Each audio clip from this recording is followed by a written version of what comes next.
Okay, well, welcome everyone. I think we're about ready to get started. I gave everybody a few minutes to get done with their pre-test and kind of get settled in. Um, so please do continue to eat and work on that pre-test and let us know when you've got that finished. My name is Carla Gargas, and I am one of the extension agents here in the Montgomery County office. And I've been here for a little over 25 years. And so I do the horticulture and small farms program. So Master Gardeners is just one small piece of my job, but it's a big part of it, especially during this time of the year, during the next 13 weeks. We'll be seeing each other every Tuesday night. So trying to integrate some more hands-on activities when I can. So I'm kind of glad that we have a little smaller group than we've had in the past. So this is going to be really good. You do have a choice of attending in person, or if you're not feeling good or you don't have childcare, life happens, you can always Zoom. I am recording this, and so I will load the presentations up to a Google Drive.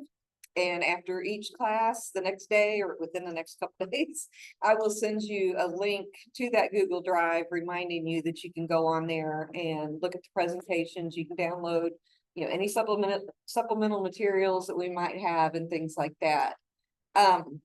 Some housekeeping, restrooms would be straight down the hall this way, or you could go straight down the hall that way, because used to be an old school. So we've got 2 sets of restrooms. As I said, please help yourself to the snacks that were provided by our Master Gardeners tonight. And I want to thank those that helped set up and everything. We always appreciate that.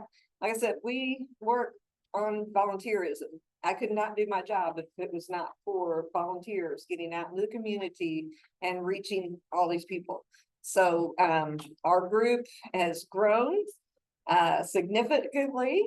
We've almost outgrown our space here. So when we have an association meeting, the room is packed. So that's a good thing. We're happy that we're growing. We may be looking into another place to meet though. Because at 100 people, we are at capacity in this room.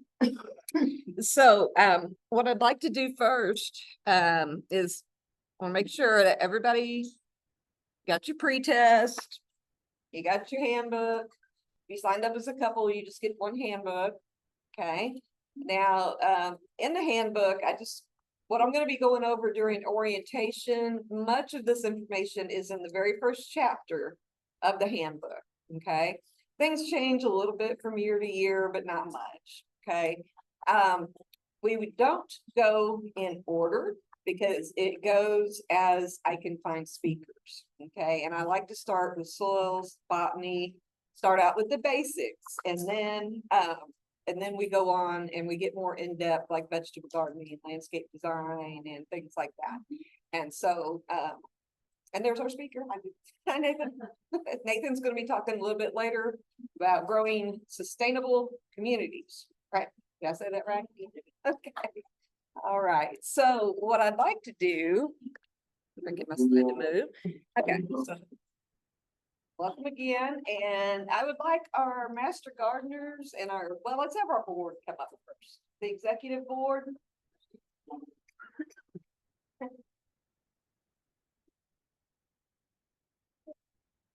Let's just have all you. We have all y'all.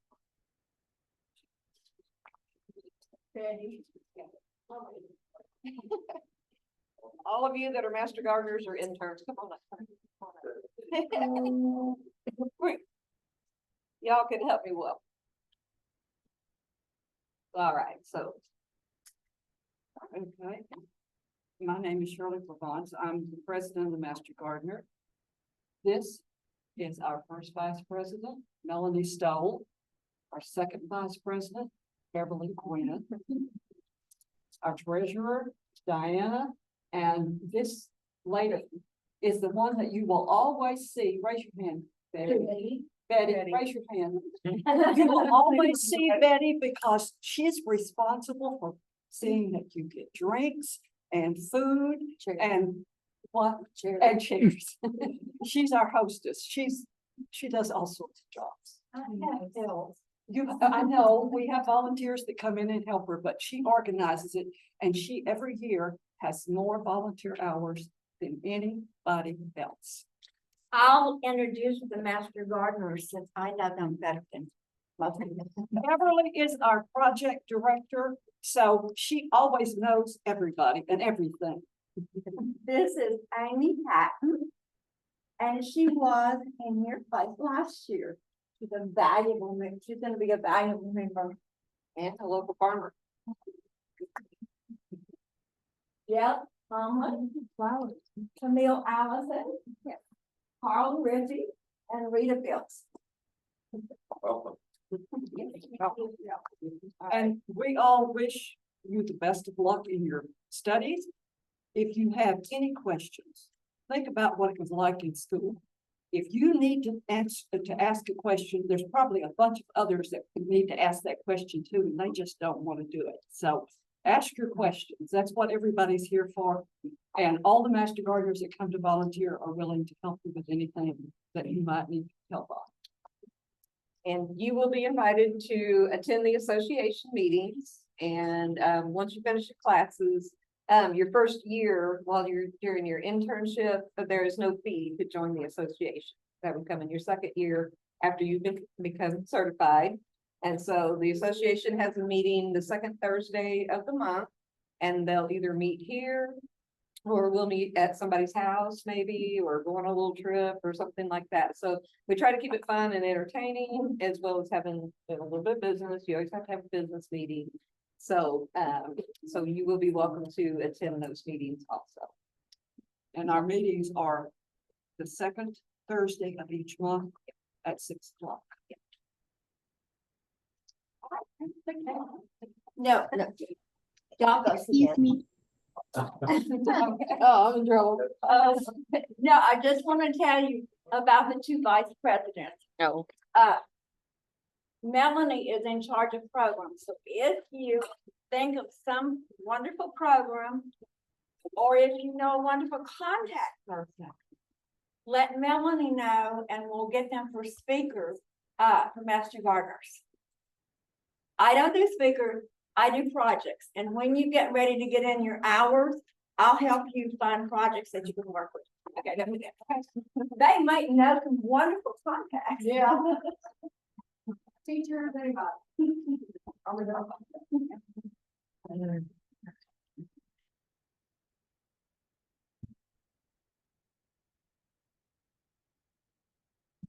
Okay, got a question here in PowerPoint on putting it into another format. It is in presentation mode, so I am sorry.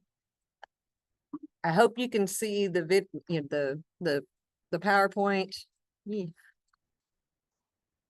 And I have the computer pointed towards me, but I can change my background. Hold on just a second. I think I can. I think I can. I think I can. Well,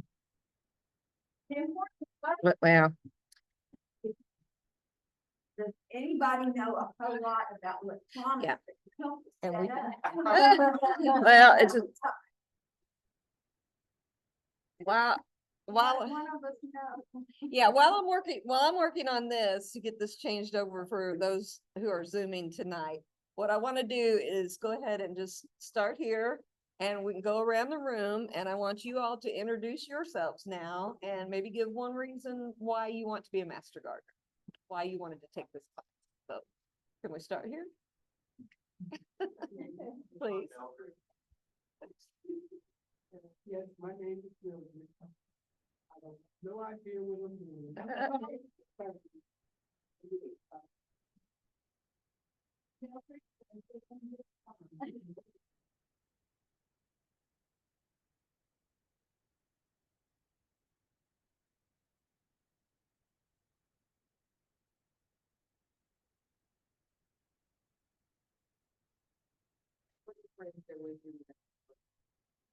I finally had time to do it.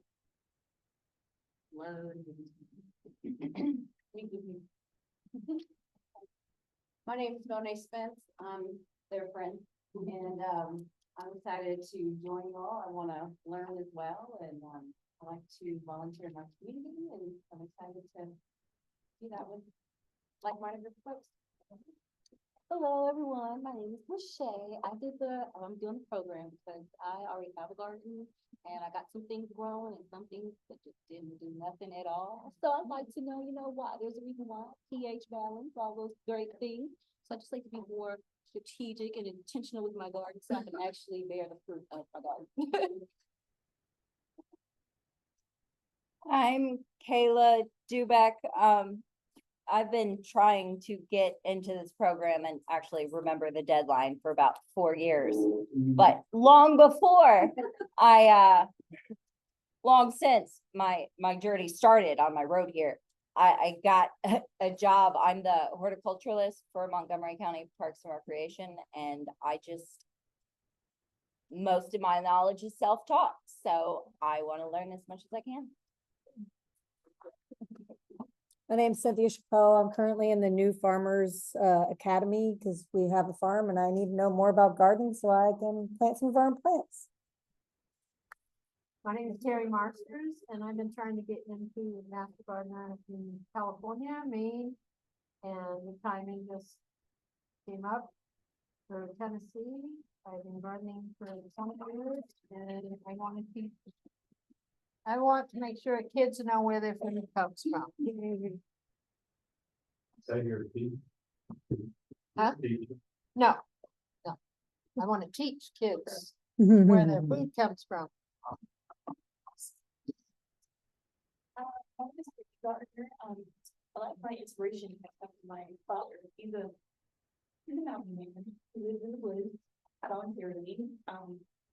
And I've been inspired by a lot of different things from him because he knows how to live off the land. He knows how to self-sustain. And so after having 2 children, I've noticed the importance of having healthy food and organic, natural, with kids with food allergies and things like that. So also it's really my heart to feed other people who may not have food like that too. So when there's an abundance, you can always have something to do. I've experienced food insecurity as a kid for homeless, but I don't want anyone else to feel that way, so that I want to have another way to give back to the community. Got a wonderful project for you. Signing up. Evening, everyone. I'm Robert Gardner. I've been a gardener for 35 years, almost 36 years now. And now I've decided to finally live up to my family's name. I figure since I could keep these 2 little beautiful children alive, I can try to keep plants alive. And I jumped into this with my wife Brittany, and it sounded like fun and something I would really like to do. I'm retired from the Army, and it's going to give me some to do and some to just try to continue to give back as I went to in service.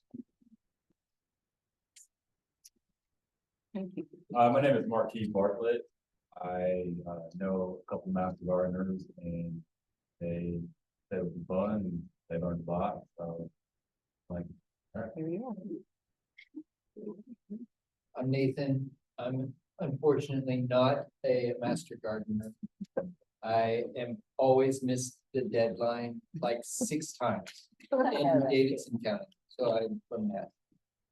So you guys are like the bee's knees. I really appreciate and admire all the work master gardeners do. Thank you. We can adopt. Yeah, we can adopt. Pretty open. I'm Beth Daggett, and my mother was a master gardener years ago, and so following in her footsteps and anxious to learn and to meet all of you guys and travel this journey together. Now, who was your mother? Mary Weekly. Mary Weekly. Okay. Who was involved in Collinsville? Yeah. Yes. Very good. Oh, the memorial, yeah. Yeah. It was good news work out there. Okay. I'm Jane Manning. I love plants so much. I studied them about 20 years ago. But most of them were in the Peruvian jungle. So I'd like to learn more of the ones around here. And I like to get dirty. I like to hug trees, and I'm a former educator, so I like the opportunity to give back to my community. I'm Josh Osborne. I think I got into gardening during the pandemic, so there's really nothing else to do. And so I just, this year started a YouTube gardening channel and where I gained a lot of my inspiration from. So I just want to learn as much as I can to share with people around me. All right, so we got a techie in the group. Photographer, maybe. That's fun. I'm Melinda Conwell, and I'm kind of like Mildred, I know nothing, and I come from a long line of people who have great thumbs, and if anybody gives me a plant, they usually just look at it and go, well, that's the end of that. I'd like to just learn and not be the, plants. My name is Kevin Conwell. I've recently retired and we've enjoyed doing some gardening in our yard this year and look forward to be able to take it to the next step. It's been a lot of fun and now we're gonna learn what we're doing. Yeah. Some of our plants have actually survived. Yay. Yeah. Good deal. From Andrea, I work at Monument School, where we're at a farm school, and I work with the kids and proceed all the way through and we want to explore ways that we could fund collaborative projects within the community. No more. Great, we'll get you connected.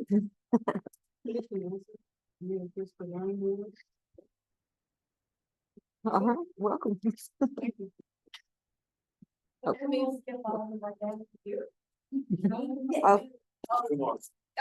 No. They're already. Those are. There's Hi, my name is Bridget Whitfield. I like. to Hand me the learn camera. about school.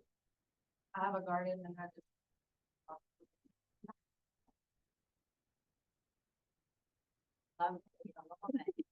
I've always enjoyed having a flower garden, so I thought I'd like to learn more about how to do it right. I'm Jerome Bills, I'm about to anger some people. Uh-oh. Father, the garden. Work with kids. My father used to garden, I didn't get it, didn't understand it. It was just something I wasn't interested in. My wife and I have kind of started knocking around doing it, and I really enjoy it and I want to learn more. Well, I don't know, my daughter's a master gardener or was. She kept on her. She's in Ohio, you know. Oh, okay. And I came from a long line of farmers and it never caught on me. But the older I get, the more I realize knowing these things are really important, especially in our society as we get further and further away from knowing where things come from, knowing the importance of that balance in the environment. So Yeah. wanting to learn more, and I want to be able to give that back to the Great. After the 5 years, being at the so I found love flowers.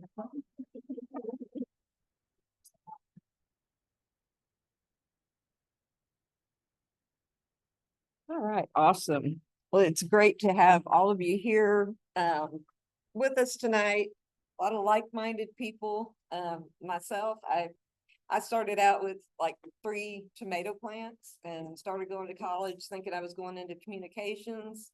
I needed an elective. I took a houseplants class, and I found this thing called horticulture. I said, I can play in the dirt, I can get a degree, and maybe I can get a career someday. So now, 25 years later, I've pretty much reached my peak. So, but you grow and you learn every day. I learned something from you all, and I hope you all can learn something from me as we go through this program. So, tonight we're going to get through the ins and outs. We've done our introductions. I didn't miss anybody, did I? Everybody's introduced themselves. Okay. You missed the folks online. Oops, yep, Hi go there. ahead.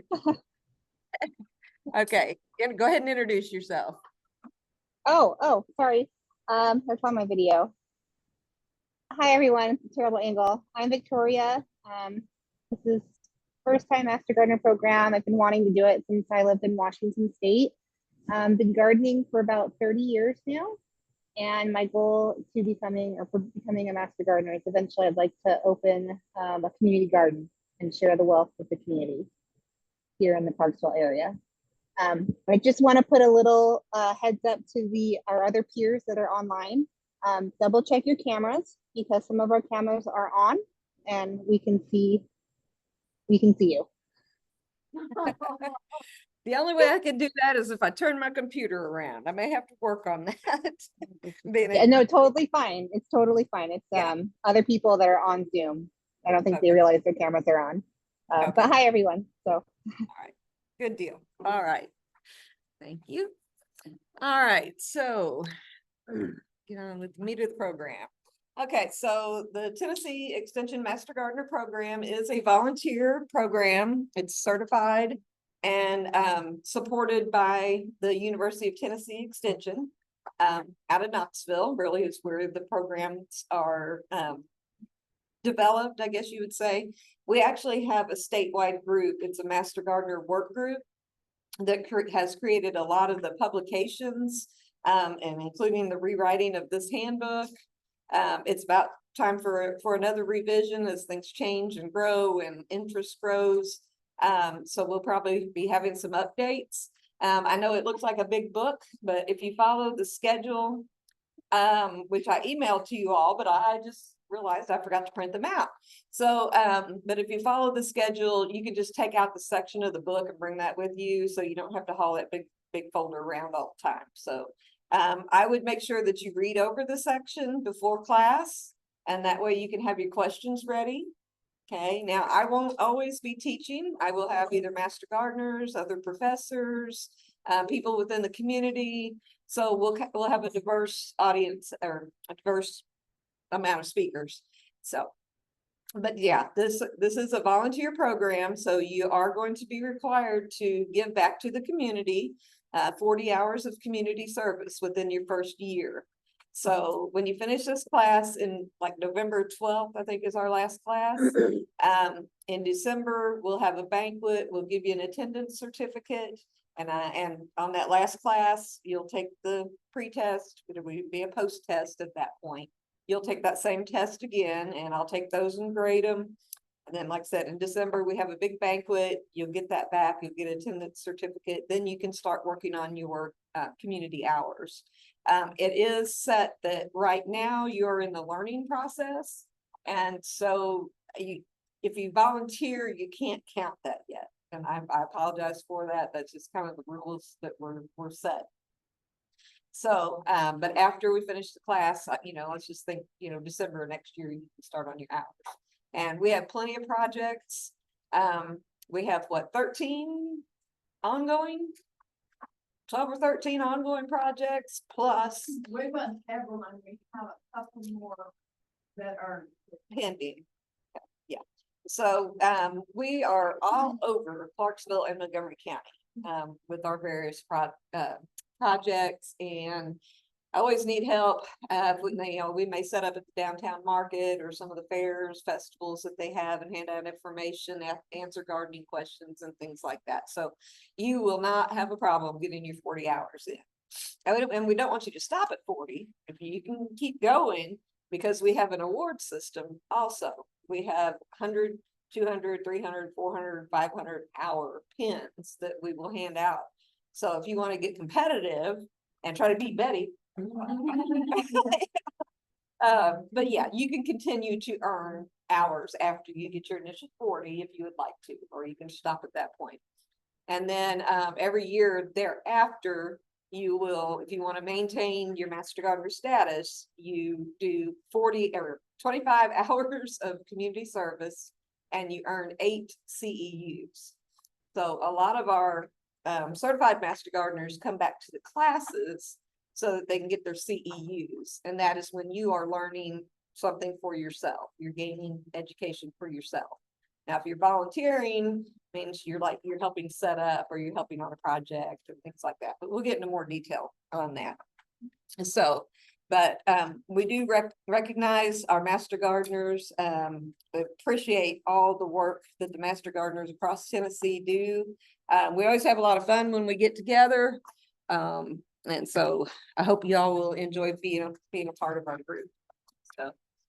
So, as I said, the first chapter in your book is the volunteer handbook, and that's kind of your do's and don'ts. It's kind of pretty much common sense. When you are serving the public as a Master Gardener, you are pretty much an employee of UT Extension. And we want you to provide research-based information if you're giving advice on gardening to someone, and we'll help you find that information.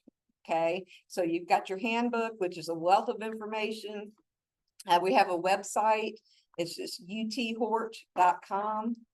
And so we'll let you know where to go to get the publications. If you don't know the answer to something, just tell people, I'll find out. I know who to ask. Okay. So, because none of us know everything. So, but you are, representing the University of Tennessee. And I guess I ought to kind of explain this. The UT and TSU are land grant universities. And I actually work for Tennessee State University, but we are cooperative extension. So we are seamless. It doesn't matter when you walk in that door, whether I'm employed by UT or TSU, I'm going to help you. And the other agents are the same way. We're going to help you. But just know that it is 2 universities that are representing the Master Gardener program. And I do work for the 1890s TSU department. So let's see. So what can you expect from the course? Of course, look at your schedule. You'll see that, like I said earlier, we start out with the basics. Like to get soils and botany, which you'll have over the next couple of weeks. And then we'll go into the individualized classes. And we will also be attempting, if we have time, to do some hands-on activities. The state is changing the program overall, and I'm kind of old and set in my ways at this point, and so I'm still trying to catch on to the new. So the new didn't quite match my schedule because I do a lot of beginning farmer work and such like that. So having a daytime class just didn't fit, and it hasn't worked in the past. I've tried it at least twice in 25 years, and it's just never worked because people work during the day. And I know it's hard to get out in the evening too. So I really appreciate your time. So over the next few years, we will be changing and probably going to more the standard program. But what they're doing is they're creating videos, and you would watch the video. Watch the video, and then you would come to class and we would do an activity or meet at a site and do something. So I'm trying to change my own mindset and get used to this new way of doing the program by incorporating some of the hands-on activities, but still keeping live speakers. When we went through COVID, everything went Zoom, and we had a great class, but we had no retainment, or very little retainment. You'll see very few graduates from the 2020 class because they were from all over the state. There's a lot of them attended my class because I offered it on Zoom. And so we just didn't retain them here in Montgomery County. And so while I like to try to do the both programming, Zoom and in person, it is tough. It's like the people that are on Zoom right now. You can't see me and I can't see you because I'm on presentation view. So, so your subject material, your Master Gardener handbook, like I said, it was written within the last 5 years, I believe. And then all the presentations I'm recording, I will send out a link to a Google Drive so you can go see that information, rewatch, and all that stuff. We will have a break in between speakers. I know the class goes about 3 hours. So we'll talk for about an hour or so, find a good breaking point, and then we'll stop. Typically, in the last few years, the class has chosen to bring your own food. And then we selected a couple nights throughout the program where we did a potluck. So, I would just like to have a little vote. Would you all rather bring your food every night and have a hostess signed up to organize that?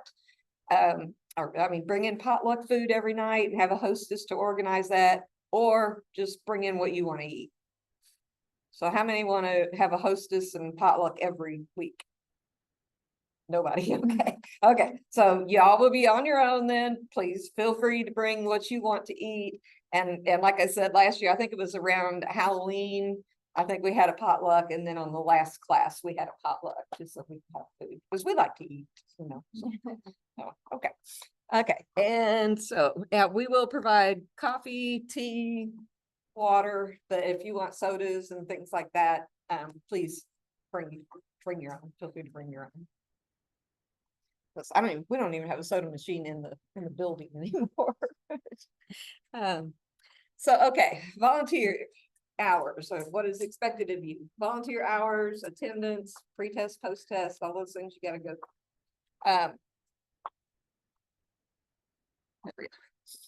Okay, this is your practical intensive training part of the program. This is your lecture part. You will get a lot of hands-on experience once you finish this course and you start working on the projects and getting out into the community, okay?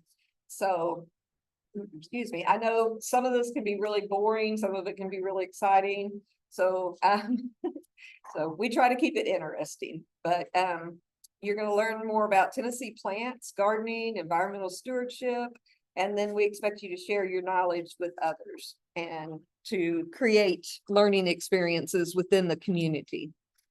So, as Master Gardener interns, which will be after November 12th, once you finish the class, you have 1 year to do a minimum of 40 hours of community service.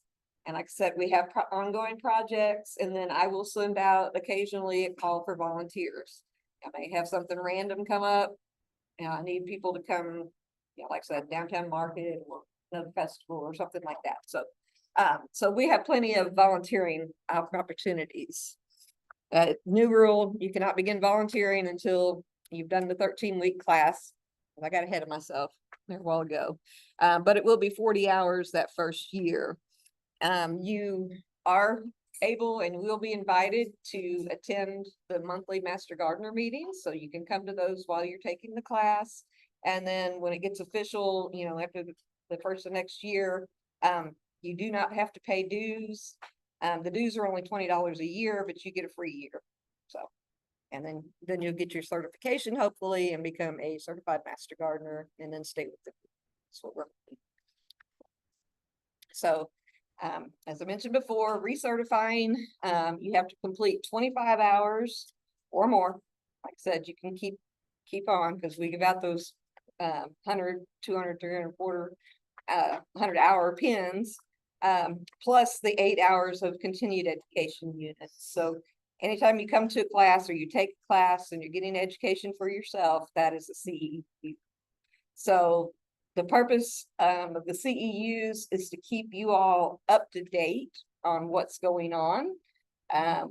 So we don't like to make a lot of chemical recommendations, usually leave that to the agents.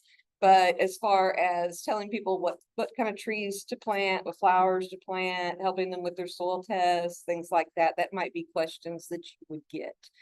So anytime you answer, you may talk to somebody in 15 minutes. You write that down, because every 15 minutes adds up, you know, so.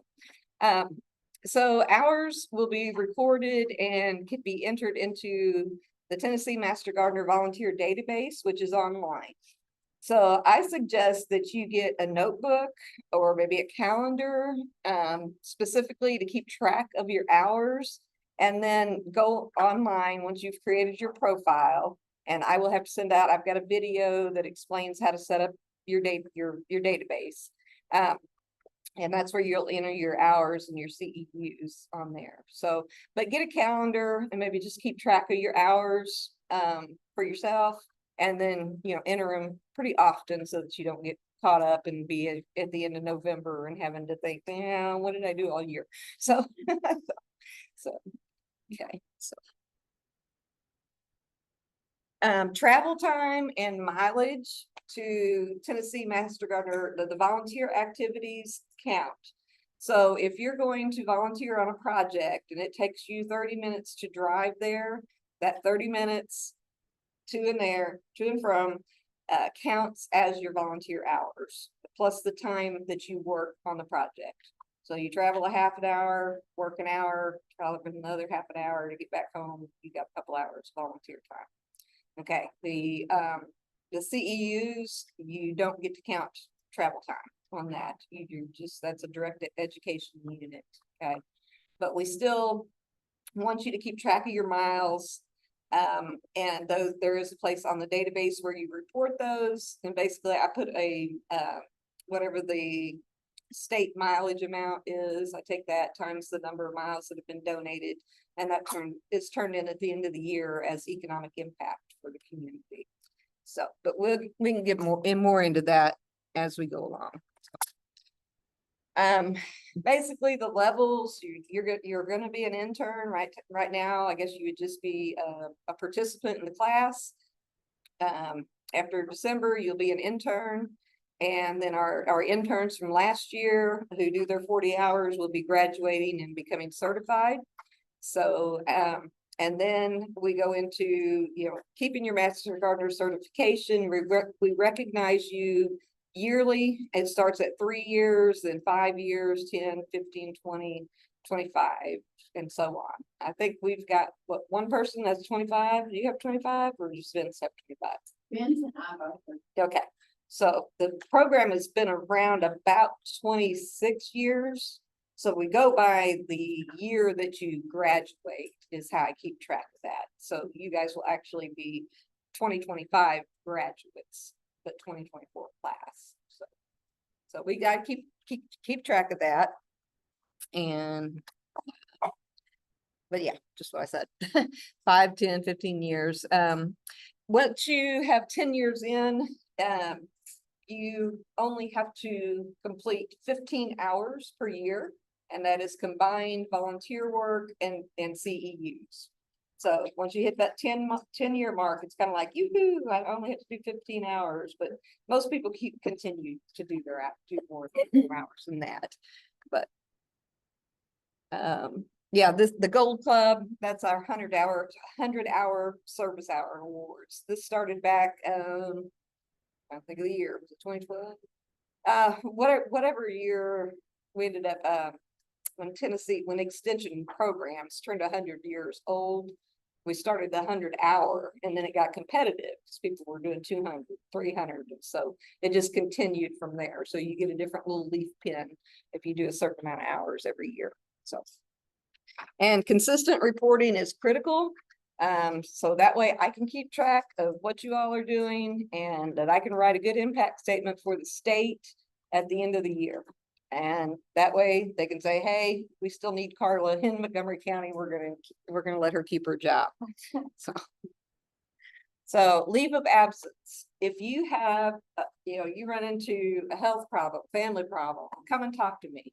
If you think you can't get your 40 hours in that first year, come in, talk to me. We'll do a waiver. Okay. And that just gives you a waiver for 1 year. Okay. We kind of a leave of absence. So, then you can come back and start up again. So there is, we know everybody's human. We get sick. We have family problems. You might move. I mean, with Fort Campbell here, we have a lot of turnover. They'll be here for a couple of years and then move on. So, okay, we've done that. Okay, you are allowed to miss 3 out of the 13 sessions. If you can, let me know in advance, but really the makeup is going to be going online and finding that class on the Google Drive that you missed and watching it again. And just on your honor, let me know that you watched the video from the class and read the chapter. So, like I said, we're all adults. I'm very flexible. So I trust y'all.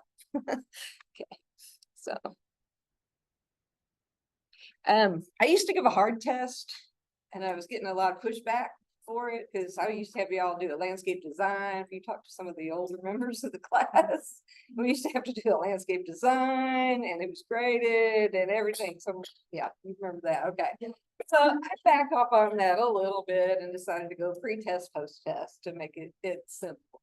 Because, you know, we're not in college. We don't expect you to come out with a horticulture degree, but we want you to learn as much as you can and know where to turn to get the information and the answers to the questions.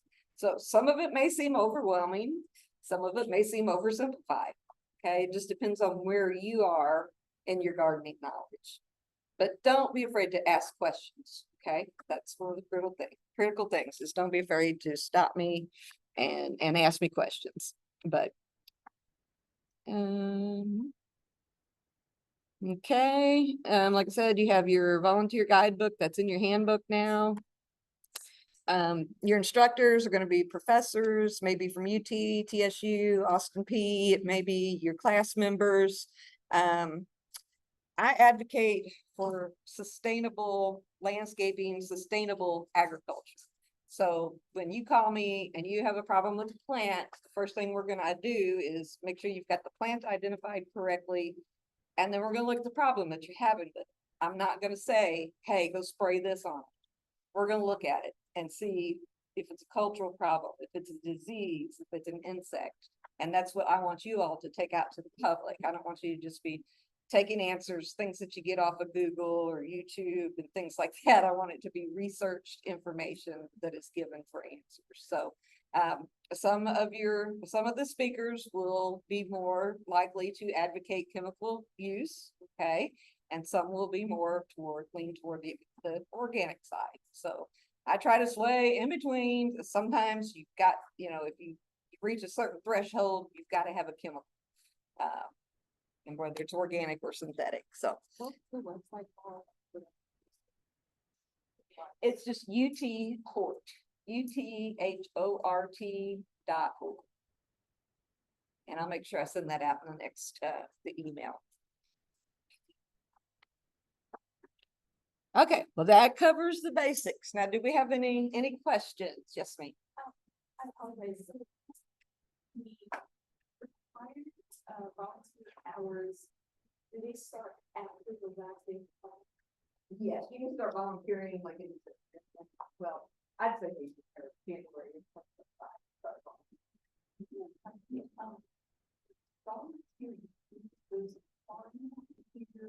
Okay, that's a good question. On the volunteer projects, like I said, we have like 13, I'm just getting back over here to make sure they can hear me. We have like 13 ongoing projects, or I'll do a call for volunteers. And so when you come out to volunteer, you may be matched up, you know, with a project chair or something like that, or be a group meeting. Yeah, we'll let you know what counts as volunteer hours. Yeah. And we usually, you know, the certified master gardeners try to help out the newbies. Get you oriented. Yes, I'm ma'am. a photographer, so can that be implemented as? Yes, we could use you to take pictures. Yes. Especially when we have like plant sale, if we have a garden tour, she's a photographer. And we have a newsletter that you can contribute to. Okay. Yeah, with me and I'll take it off. Yeah. And we do have a Facebook page. Right now, once you become certified, you can join the members of Montgomery County Master Garden Association. You can join that Facebook page. If you look, I'll send out this link, but there's a public facing page that anybody can see, that I try to put information out on both pages unless it's just specific for the members. Okay. So I have just a Montgomery County Master Gardener Facebook page, and then there's members that is a private group. So, all right. What else? Any other questions? I have a question. Okay. Online. Yes. Yes. And I apologize if this was already asked. It's hard for me to hear. I can hear you just fine, but it's hard for me to hear others. But Right. regarding the volunteer hours, if you're a member of other city gardening clubs and they do projects around the city, do those volunteer hours count towards this? Yes, I usually accept those. Okay. Okay, so we Yeah. go to you with details. Cool. Thank you. Okay. All right, thanks. Okay. Any other questions? Oh, yep. Might want to indicate that you have hours as a general category for volunteer hours in their specific project. And I would highly recommend that try to read the lessons before the class, that you get so much more out of the class, and hopefully you'll have a list of questions.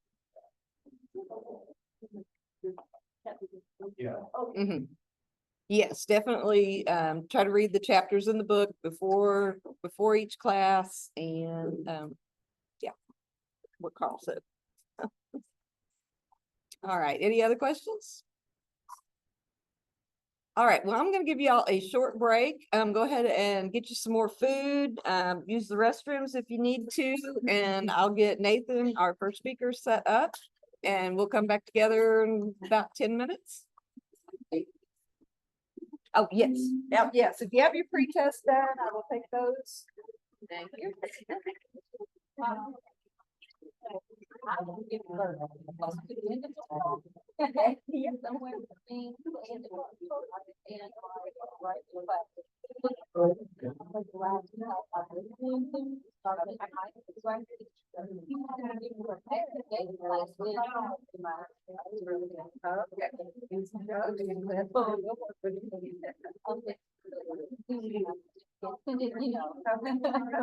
Yeah, I'll be fine, that'll be fine. So let me close my. Just gonna see if we could use the Wi-Fi. Oh, okay, yes. To just, I mean,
Excuse me, sorry to interrupt.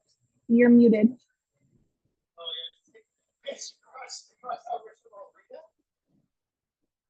Can't hear you, you're muted.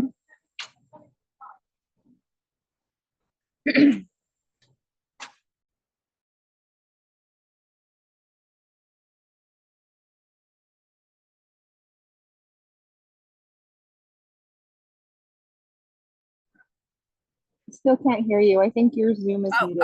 okay. There you go. There Okay, you go. sorry about that. Okay. Sorry to Now- interrupt.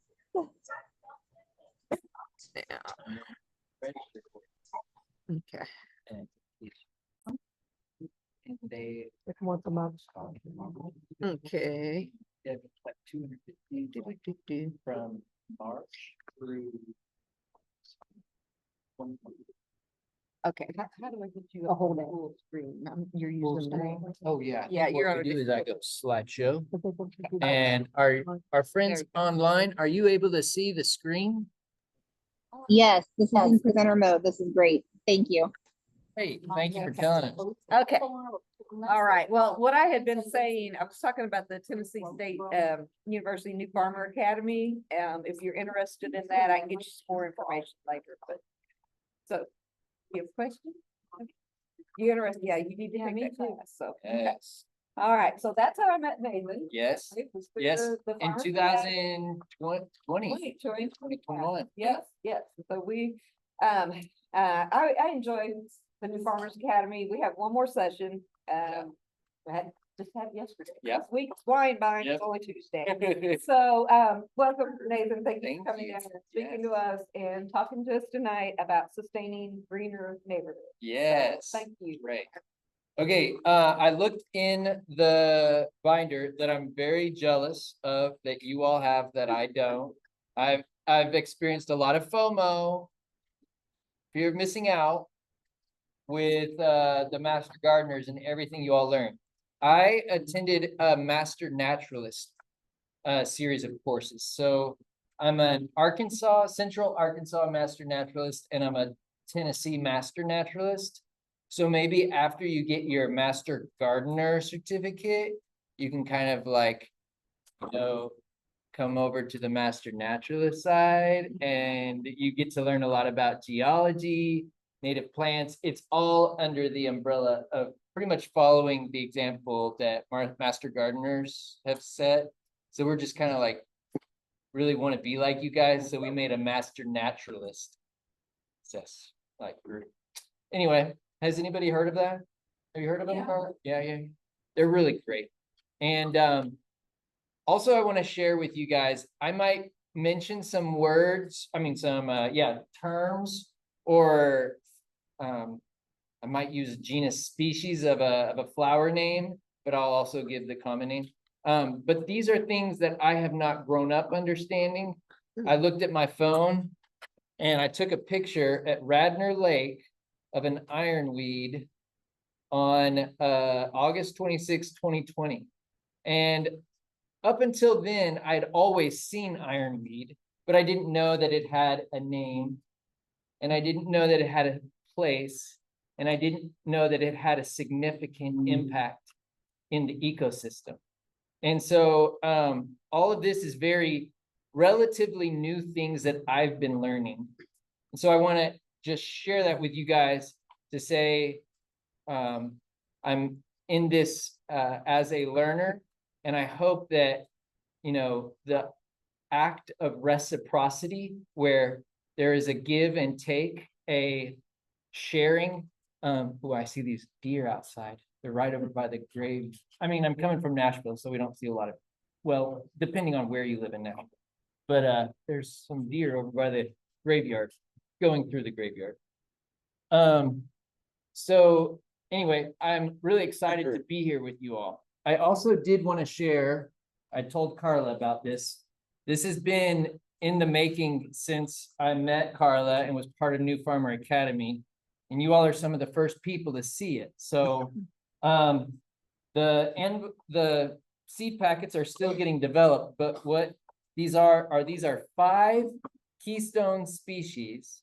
And I'll just pass these around the room. I'll just pass different kinds. And there's a lot of information in there. These are just species that I'm trying to share the learning about, because when I learned about these specific species, you're welcome to open them up and look at the information in there. When I learned about these specific species, y'all, it really changed my life. I'm getting to the phones right now, just talking about these things. I didn't know the significance that a few flowers have on an entire ecosystem.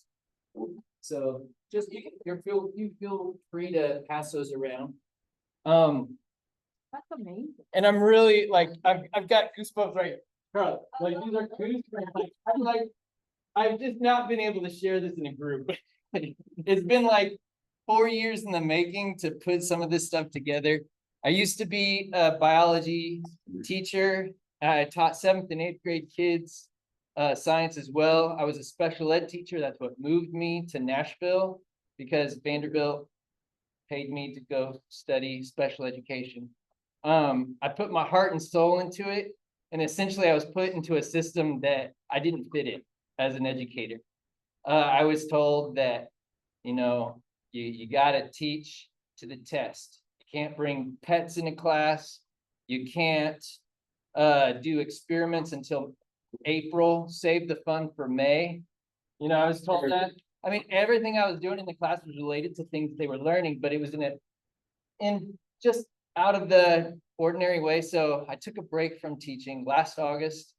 Yeah, a year ago, I just decided I needed to step away. My wife has a bubble tea business at the farmer's market in Nashville, and that's doing well enough. So it is a privilege that I could like take a break, but I've just spent a little bit of time on keystone species, which is what we're going to talk about and how that's connected to our neighborhoods. Okay. Keystone species. Anybody have an idea what state in the United States is considered the keystone state? Pennsylvania. What is a keystone? Anybody know?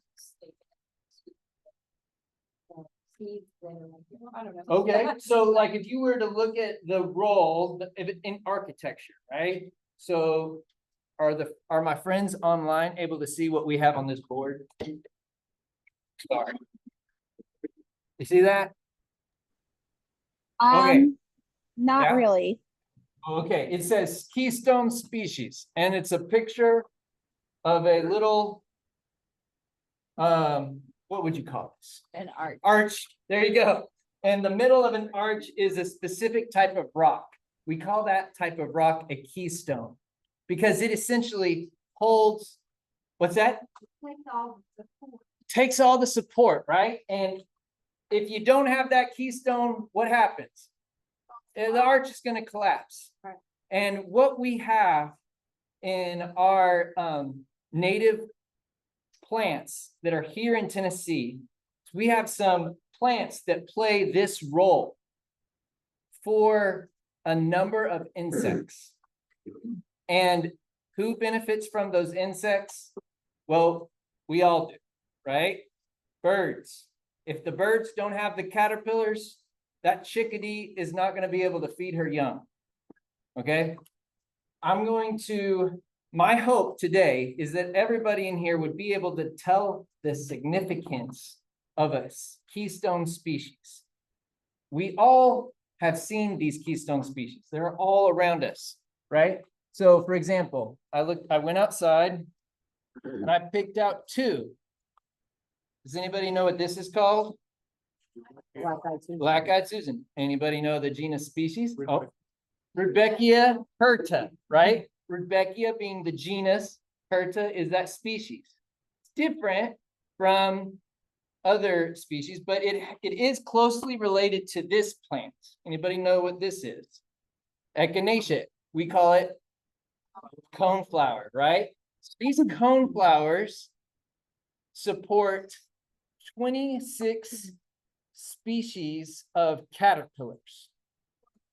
And it also supports, I don't know the absolute number of bee species, but I believe it's in the realm of like 30 bee species, specialist bee species, I should say.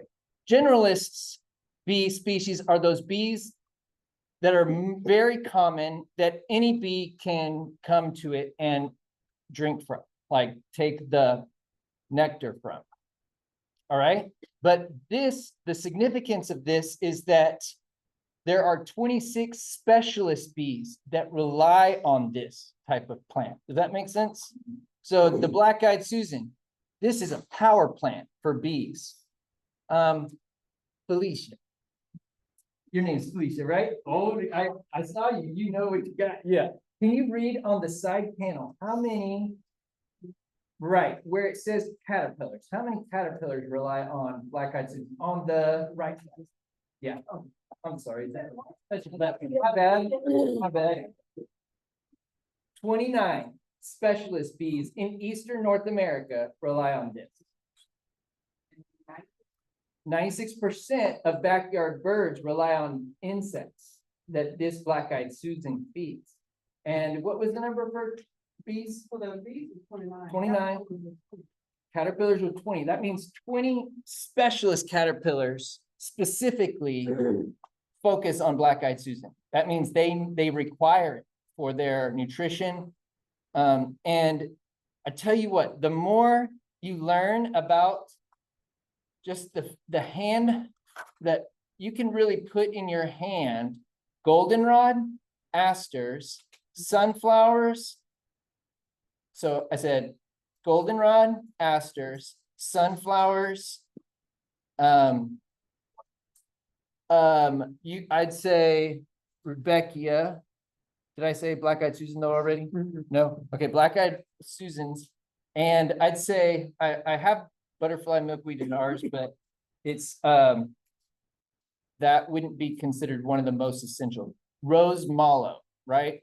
Those are some of the most impactful plants that our native birds require because those attract the caterpillars, right? So, you know, some people will tell you, oh, if you want birds to come to your yard, just put out a bunch of bird feeders, put out a bunch of bird houses. I'm not against that. I love bird feeders. I try to fill as many as I can, but the best thing you can do for birds is plant native plants because these are keystone to their survival. Yes. It's like their, what do we call it? Bread and butter, right? It's like their essential ingredients, like what we require day-to-day coffee. Some of us like require coffee, you know, like it's like what those plants, what those birds and butterflies, moths, bees, what they require to be sustained. What was your question? Next time I have a question, you can do right on it. Okay, all right, I'll try. Caterpillars. Okay, okay. That's your thing, right? Right? Right. And this is where I'm inviting you in to the schizophrenic nature of us gardeners sometimes, right? Like, I'm sorry, y'all. We as gardeners are invasive species. Okay. Y'all know what invasive species are yet? You might have heard that term. Okay, like basically, we have displaced a lot of things in our presence. So what we want to do as people is, one, be aware of it. Okay, we got to acknowledge that hornworm on that tomato plant is a mess. I don't want those hornworms on my tomato plant, right? So I'm going to pick those hornworms off and I will like squish them or something, right? If you have a better, if anybody has a better way for me to support the healthy life of those. Now, there are some caterpillars, right, that we don't want, right? Yes.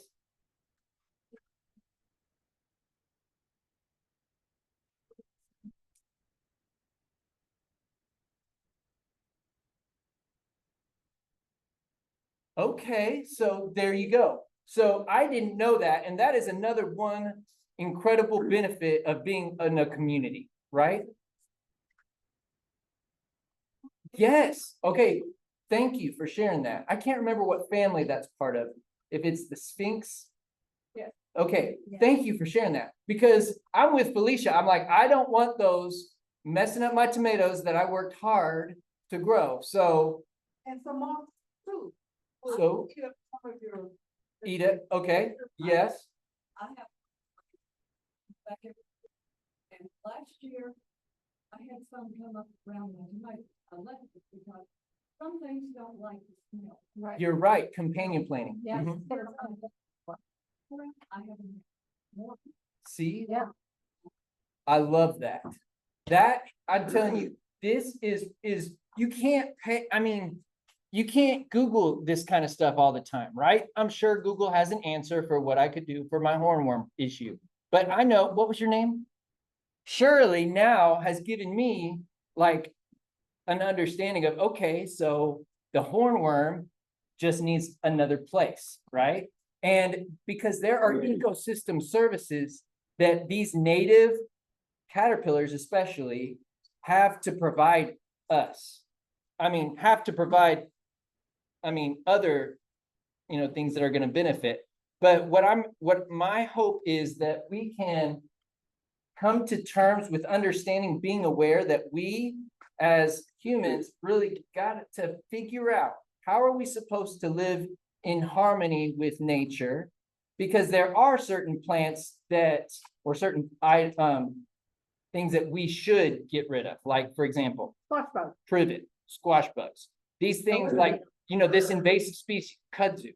We've got to find sustainable, healthy ways to eradicate those things, because we have brought them and we have caused a lot of damage to native wildlife, right? So there's probably going to be a different way of managing our, you know, issue with caterpillars or like spiders, right? Some people might not want spiders. Some people might have an issue with carpenter bees, right? Carpenter bees. These are issues that are probably out of the scope of our time here, but all of these, they could have some, wasps is another one, right?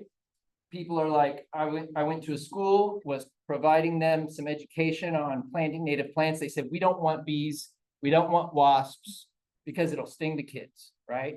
Well, wasps are carnivorous and they play an essential role in balancing out other problems that may come if those predators aren't part of the ecosystem, right? So we as gardeners, we really have to come to terms with how do we react to these issues, right? Because you all are gardeners, and a lot of gardeners might not want certain types of bee, like native bees, to pollinate and, you know, like cross-pollinate to other plants, right? So I understand there are some concerns as gardeners that I have too, because I'm also a gardener. Yes.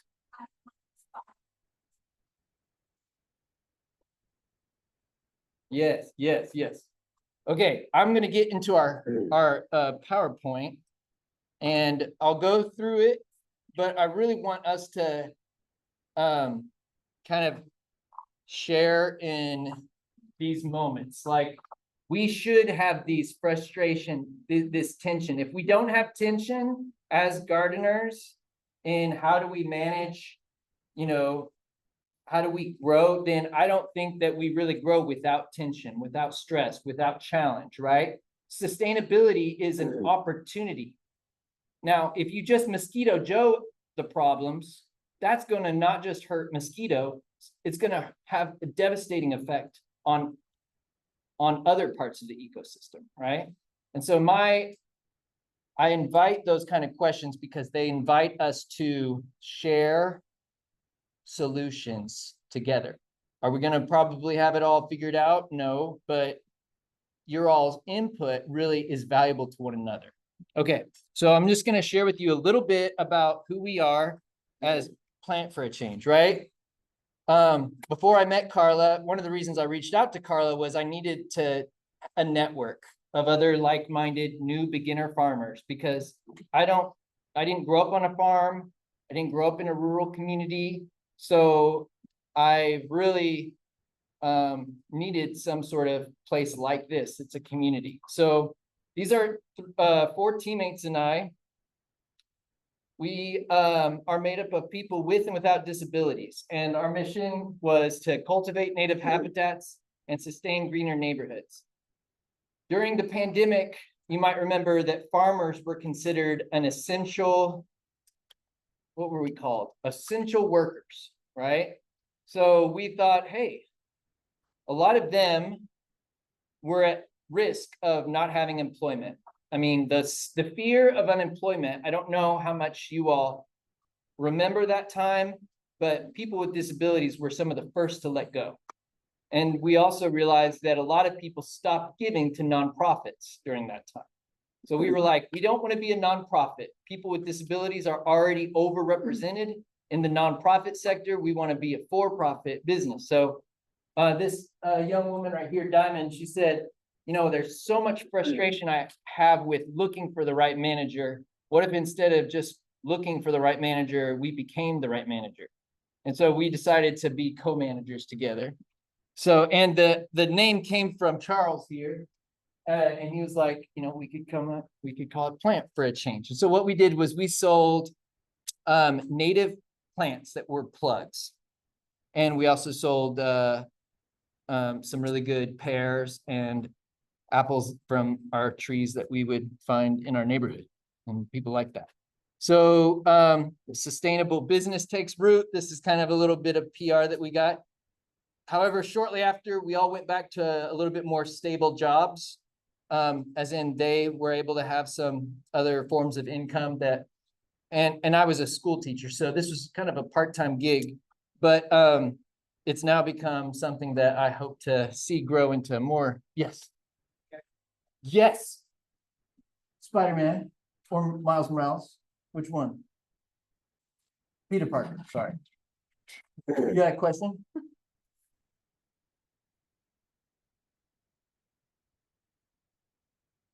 Bugs can sting?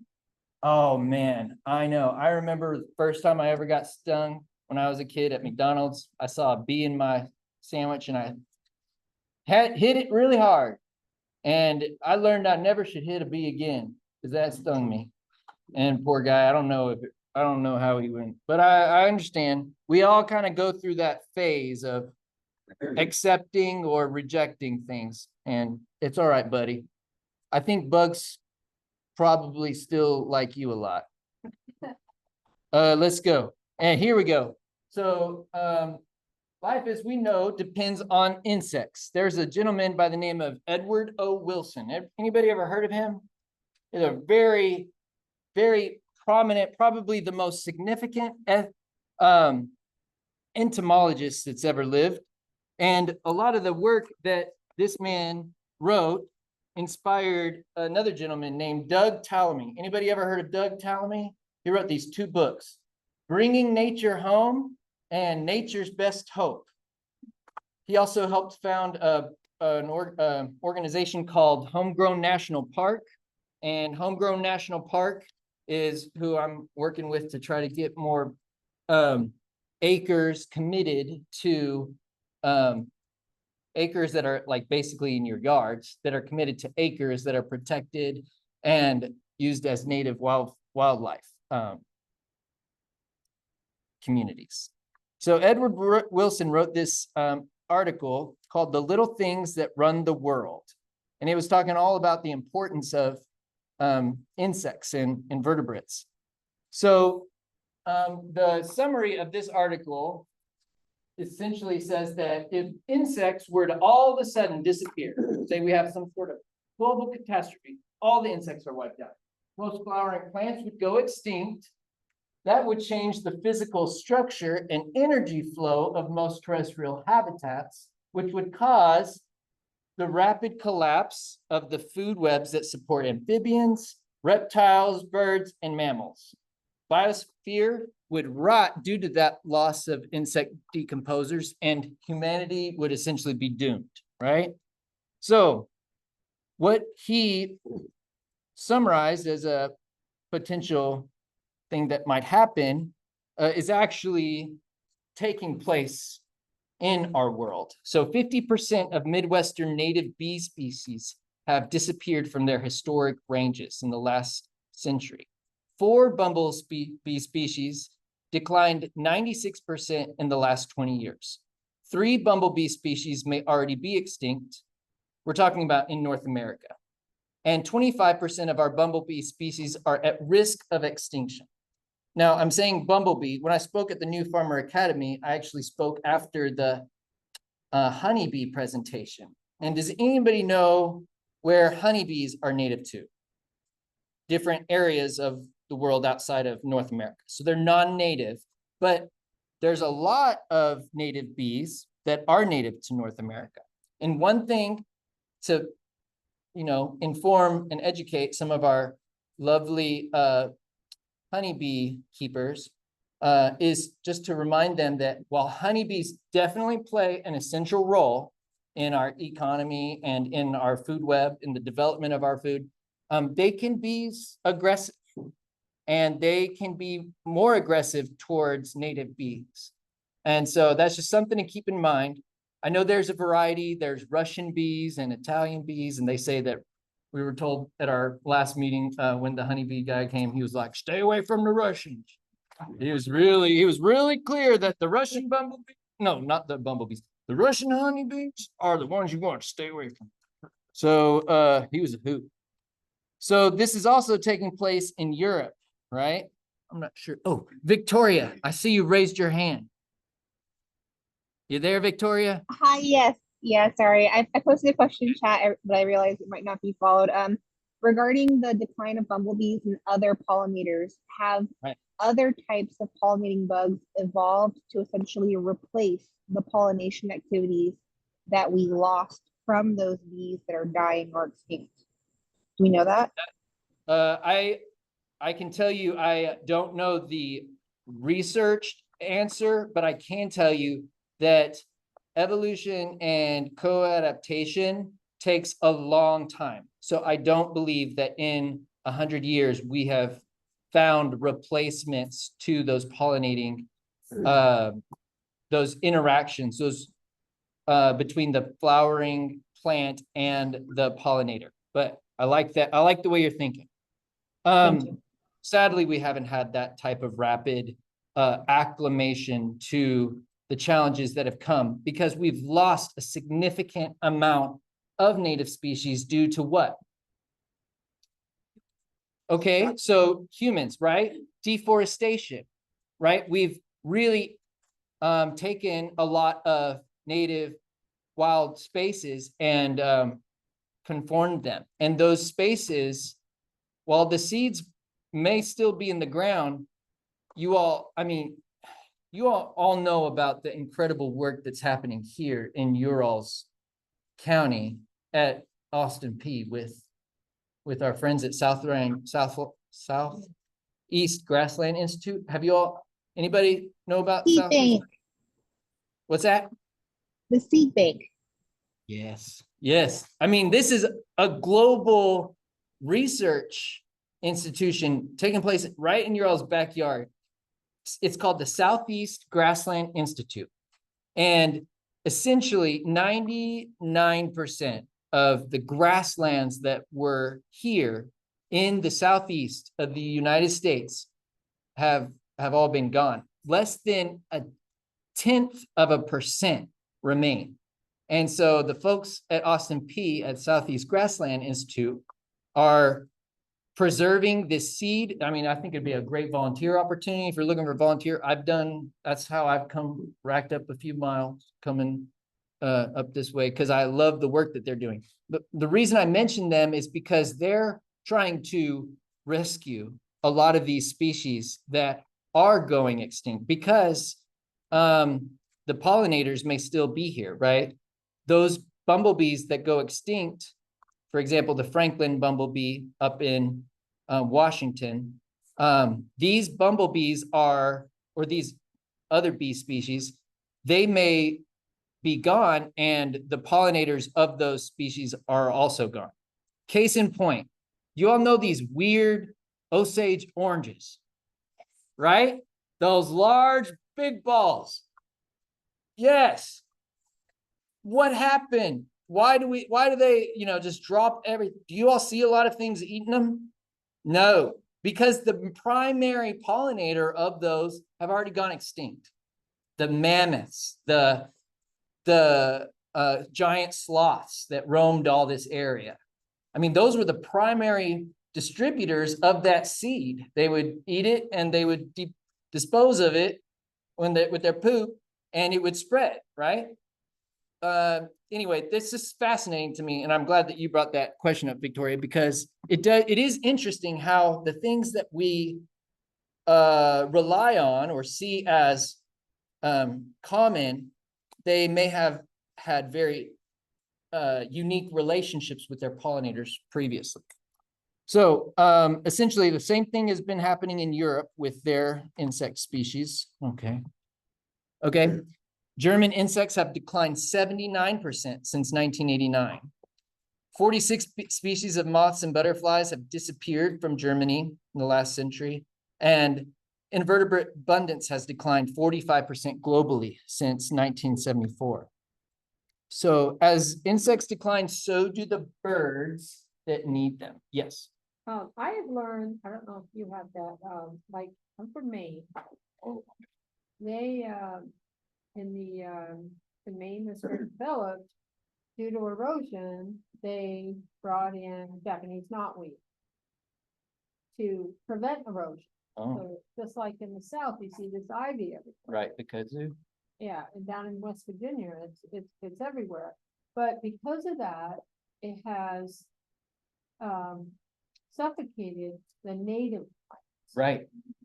Yes. So, because Japanese knotweed, if people think, oh, you just pull it out. No, if you pull it, you agitate it. Oh. And then it grows even more. It takes 7 years to get rid of it. Wow. And it declines property value, but it's killing out all the native Yeah. plants. So I don't know what Yeah. they. Thank you for sharing that, because erosion control, like, that's a problem, right? I mean, it's a problem that a lot of people have, tried to fix with, let's put rocks there, all right? Or let's pave it, There are ways that we can use native plants also to provide a root structure that gives basically concrete pillars, natural concrete pillars, to help with erosion, right? So, yeah, and a lot of times, the people that came up with some of these ideas of planting things like knotweed or kudzu, like, they had good intentions. They weren't trying to bring in a pest, but we understand there's a difference between intention and impact, right? And so the impact is devastating for native populations of wildlife. All right, so how does this impact birds? So 432 species of North American birds are threatened with extinction. We have 3 billion fewer breeding birds today than we had 40 years ago. Now, also, another thing with our birds is they require a significant amount of caterpillars for feeding their young, for sustaining the journey south, because they migrate, many of these, to places in the Amazon. And so, for example, purple martins are getting ready to head out. A lot of them in Nashville, they're all congregating we have like 300,000 purple martins. You have to bring an umbrella if you go to the Nissan Stadium, because they're all flocking there. They're pooping, making a mess. And so, but they're essential. They're so critical to our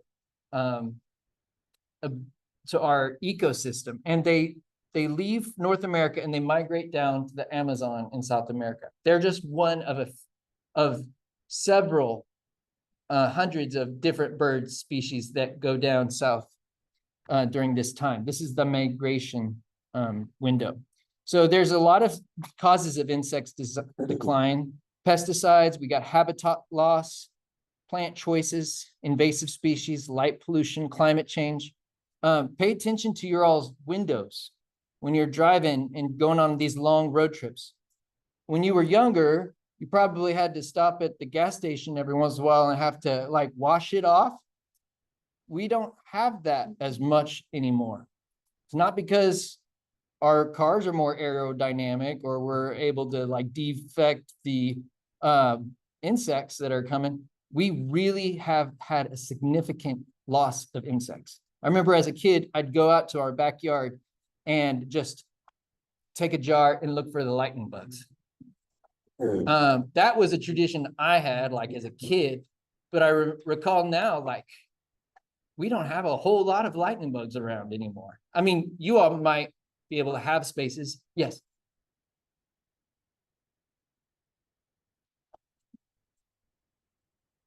Somebody has been killing the green spaces that have wildflowers in season and putting down nice green lawns, which has nothing to pollinate. Zero, yeah. So it's a program that started out between Austin P and our city government. Awesome. And now there's a lot of people involved in it. Yeah. And must have at least 3 native plants in the yard and Saturn green, and you will not use insecticide. There you go. And It provides at least one more. I love it. That's so good.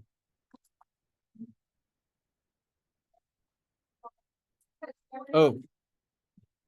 Our friends online, we've just shared that there is a great opportunity in Clarksville to, what is it called? Clarksville Healthy Yards. And there's also a UT Extension Smart Yard program you can certify your yard with. Yeah. some of us from the steering committee for our new club that came out of this, which is Clarksville Native Plants Club. Awesome. And it meets, at Rotary Park every 3rd Wednesday. which Yes. is tomorrow night, and everybody is welcome to that. I love it. Thank you. So my question was, like, it sounds great, right? But as to somebody, like, people in the community, what is the incentive, like, for them to be like, oh, yeah, I wanna commit to not using herbicides when I like to use tree lawn, like my lawn. to Right. be This beautiful green luscious thing, not that I do, but my neighbor does, but. No, yeah. Well, yeah, so that question of like, what is the incentive for the community? Is it something that we're able to generate, like, what would you say? Like, it'd be like, I don't know, tax type of thing. Right. Like, So there actually are places, especially in California right now. California is like faced with like life or death situations right now where wildfires are just taking over. So they're actually providing financial incentive for people to like commit to native landscapes that require less water, or they can provide there have been different cities, state programs that actually provide incentive for people to plant native plants that are not going to be, that are actually, there are some plants that are wildfire resistant. And so like if a fire starts, that plant is not going to go up like a, burning bush. It's gonna be more like prone to wildfire, not be something that's gonna make spread happen. I know that there are some plants where the fire actually helps the seed like spread. Yeah, like pine, and we learned that when the horrible fires happened in eastern Tennessee, right? Gatlinburg. Those seeds actually brought back the American chestnut that had been almost extinct, right? That it hadn't been found in a long time. Anyway, I think that's a good question to think about, like what are the other incentives that our communities have to doing these kind of things? But I think what it has to start with is education, understanding. If a community has less tree cover, there has been statistics and research that have shown the increase of crime in places that have not as much of a tree overstory, right? And because what happens in these urban areas is you take out so many of the green spaces that are actually providing an ecosystem service by taking out those CO2. Like it's an actual, what do we call these? It's a carbon, it starts with an S, I think. I can't remember the word. Sequester. It's a sequester of carbon, right? So it's providing an essential service, ecosystem service. And so we're seeing that there's a lot of research that supports things that have already been understood for so many years, that we shouldn't be living in combat, right? And what'd you call them? Concrete jungles, right? Because it's actually having an impact on our being, right? So what we are also seeing is, these skyscrapers that go up, they have a significant impact on bird populations. I'm not sure I've really heard a whole lot of conversation about it, but I've found 5 this last year, birds that have hit windows in Nashville and that die. And they die during this time because this is they die all throughout the year, but during this time is a significant increase because you can actually see, there's a website on Cornell Bird or Lab of Ornithology. You can track an estimation of how many birds are going over to Nashville tonight, right?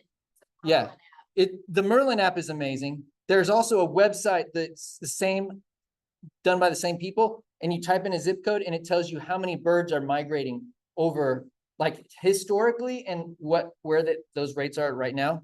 So I bring that up to say, when we talk about the impact that we as people have on these systems, we really need to make sure that whatever we're doing, whether it's gardening or whether it's landscaping, we're minimizing our impact and maximizing the impact of the plants that we're planting. So we're gonna just look at, I'm gonna go a little bit closer here. So what if I said, I'm not sure if I can take this friend right here. Here, I'm gonna say, I'm trying to move it so that you can see it. I know. Sometimes, okay, sorry, my friends online. I'm looking for the way to move it. Okay, so, I'll just look at this with you all. When we plant something like a crepe myrtle, beautiful plant, right? But it's having the minimal impact on the ecosystem, in that it's not native to this region and it's not supporting caterpillar species. There may be some benefit it brings to birds, but when we plant a native set of native species versus invaded species, the richness of those species is significant. This is showing the results of looking at the hedgerows, right? They planted these different hedgerows. You looked at a native hedgerow, which is basically, along the hedge of a property. And then they planted invasive. They looked at the number of insects they found on an invasive hedgerow in the proximity. That abundance of native species was decreased by 91%. In the biomass for native species, it was reduced by 96%. So what if I said that introducing species can impact your bank account by 96%? Like that would really draw, there we go. What if I said that invasive or introduced plants are reducing your bank account by 96%, right? That would be dramatic. We would be like, oh man, I got to get rid of those things. They're having a very negative impact on my well-being. So anyway, I'm trying to move our friend here. Let's see here. But how do you stop it? Because you think about nurseries in Maine, they get trees and shrubs and everything from Wisconsin. Yeah. Here they get them from, Home Depot and Lowe's spray their plants. Yeah. So when you plant them in your yard, they're already contaminated with. Yeah. you know, and when you put out your solar lights for your little pretty driveway, those kill the insects and they confuse the birds that are migrating. Yeah, I mean, it drives me crazy with those solar lights. It's like, keep those out of the ground. I don't think the public or there's not an opportunity for the general public to be well educated when Right. they go into a Home Depot or a Right. Lowe's to say, Yeah. oh, well, this is a native species. They're this not, isn't," right. and it's pretty right, native. right. I mean, there is one, yeah, that is interesting to know that why is there lack of training and understanding? Native plants do require, many of them require a period of cold stratification. So they're not as easy to maybe just plant. They require a season of dormancy, right? Yeah.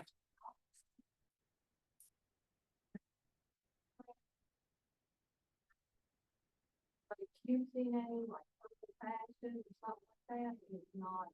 Yeah, those are called cultivars, or they call them nativars, right? Yeah, yeah, yes.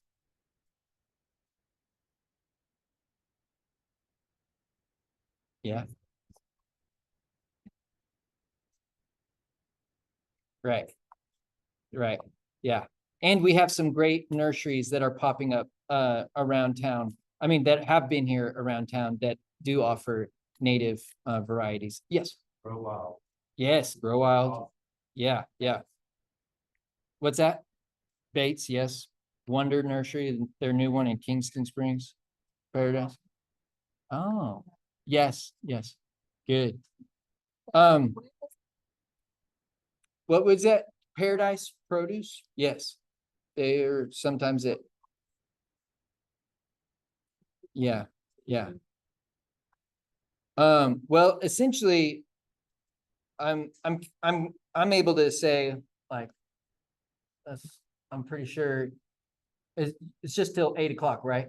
I'm looking at the time and I Yeah, want to make yeah, sure I honor our learning. Now, here's the thing. The cool thing about you guys in your notebooks is maybe this is already sharing things that you've already learned, already know, but I want to draw your attention to books 2, which you'll probably look at next week. Will they? Do they? Yeah.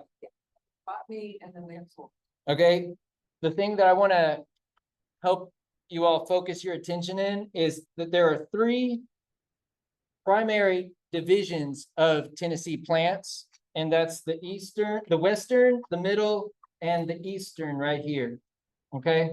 And what's interesting is geologically, it looks like this. Geologically, this is the oldest area of Tennessee, the east, right? All the way down east. I mean, you're talking lots of those Appalachian Mountains. They're, smaller than they used to be. They used to be larger than the Himalayas. That's awesome. Anyway, this area is not as old. And then the blue area right here, see this blue? That's the newer parts of Tennessee. And so the reason I think that's interesting when you look at the native plants that are native to that region is it really helps to kind of get an idea of learning about what is common where. There is this one website, and I'll give this to Carla. I'll make sure to give this presentation to Carla. There's this one website that I want to draw your attention to. Here we go. Right here. Okay, I'm going to put it in presenting mode. All right. nwf.org backward / native plant finder. All right. So UT Knoxville, the UT extension, just, give them credit. They have a great native plant database. So you can go to UTK native plants. They have a great database for Tennessee. But if you want nwf.org, they have an incredible feature. I use it all the time. Go to Native Plant Finder and you type in your zip code. And when you type in your zip code, it'll tell you the plants that are native to that area and how many caterpillar species they support. It looks like this. So, for example, I typed in 37208, which is in downtown Nashville. you get 90 caterpillars benefit from goldenrod, right? So these are those top 5. Goldenrod, sunflower, you got Joe Pies, bone sets, and you got your panic grass, 26 species. Anyway, that was really fun for me to learn that. Audubon also has one that you can do, and it's for birds. So you kind of see, all right, what birds benefit from this. And then Homegrown National Park, you can check them out. Again, they're one of their head founders is the one who wrote these books, Nature's Best Hope and Bringing Nature Home, and they were really impactful for me in my learning. And then the last booklet I'm going to draw your attention to, this is in your all's handbook, and it's really cool because it talks about wildlife around your home. And you can look in this book and it gives you recommendations on plants that you want to plant that are native for benefiting wildlife and pollinators, and what else was there? Attracting hummingbirds, bees, and butterflies. This one is the number 16. 16 and number 2. Oh, this one is called Nature's Best Hope and Bringing Nature Home. Yes.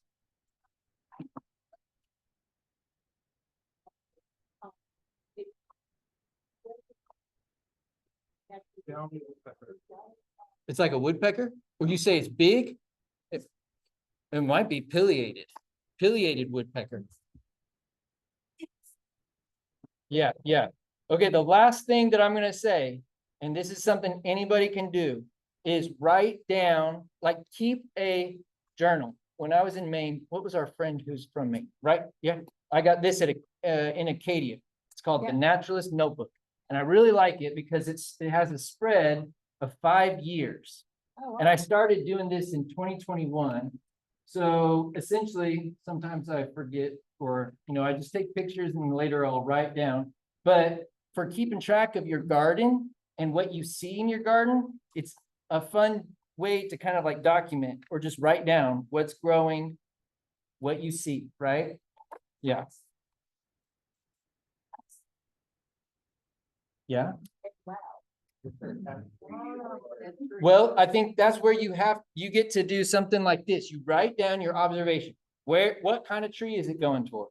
And if you don't know this tree, I encourage you to check out this app called Seek or iNaturalist. You go and you start to earn badges. It gives you it gamifies your gardening, it gamifies your outside learning. I'm an Eagle Scout and I loved earning merit badges. And when I lost the opportunity to earn merit badges, I had to find other badges. And now we got the Leafs and the Master Gardener. So you can earn some Leafs, but you can also earn digital badges. Anyway, thank you all for letting me come and share. I appreciate you all. Yeah. Thank you so much. Yes. And if you happen to have Thank any you of very those, much. thank you, Victoria. Appreciate you. If you happen to have any of those insect packs, well, they are insect packs. What if, okay. The packets that benefit insects. Okay, awesome. I'll just go ahead and put it in. Awesome. Okay, well, I'm gonna shut off the recording now, and so we will see you all next Tuesday night at 6 o'clock. All right, was that the end of class, Carla? Yes, this is the end of Yeah. class. Oh, and I'll Okay, just share. wonderful. If anybody wants to Thank reach you. me, I'm at plantforachange.com. Oh, it's not. Plantforchange.com. Plantforachange.com. And my name is Nathan Fields. Thank you. Nathan Fields. It's not 6. Yeah, Fields. Yes.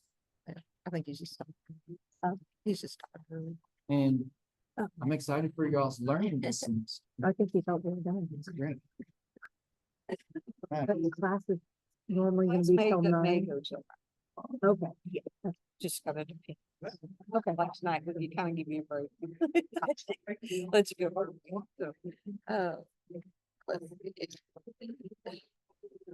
Hey, Carla, for next week, are we Yeah. following the schedule as is, or is it a different speaker? No, it will be whatever is on your syllabus. I believe it's botany, Stephen Smith. Okay, wonderful. Thank you. Thank you. Bye-bye. Bye. Oh,